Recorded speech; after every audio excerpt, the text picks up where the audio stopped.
ya maaskofu wa kanisa Katoliki wamerejelea wito wao wa siasa za amani kutoka kwa Rais Ruto na wanasiasa kwa ujumla kufuatia matamshi mabaya yanayoendelea kutolewa. Askofu Philip Anyolo wa Dayosisi ya Nairobi amewataka wanasiasa kusitisha siasa ambazo zitaleta chuki na migawanyiko kuelekea uchaguzi mkuu wa mwaka wa 2027. Usemi huo ukiungwa mkono na baadhi ya maaskofu akiwemo Askofu Peter Simon Kamomoe wa Dayosisi ya Wote, huku Seneta wa Makueni Dan Maanzo akiwataka wanasiasa kufanya siasa za amani ambazo ndizo msingi wa umoja na maendeleo ya kitaifa.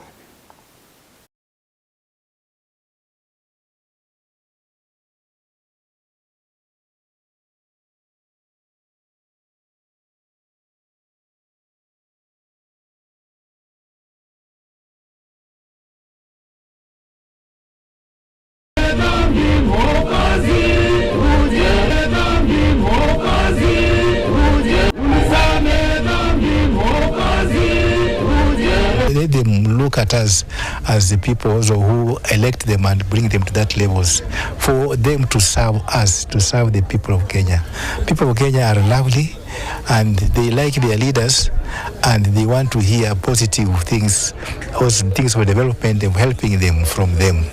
And when there are a lot of quarrels, people are upset. People are upset. So we want to ask them, maybe we still have time to reach the elections to come, but we want to ask them to come to be friendly to one another. Naibu sana viongozi wanaitwa kuelekeza watu na kuelekeza vijiji yetu, kwa sababu tusikia maneno kama haya ya matusi kutoka kwa viongozi, tunajiuliza tunaelekea wapi? Because these people can lead us to war now. Kwa sababu these are violence, wanatupiana maneno na ni vita. Hiyo ni vita ya maneno, na kawaida kitoka vita ya maneno inaingia na Mungu, may God forbid. Kwa hivyo tunaomba sana, na sisi tunaomba Mungu aguze roho zao. This is how civil strife begins in a nation, when leaders make exchanges which are nasty. And therefore I really want to ask the government to concentrate on the government agenda to deliver, although it is too late.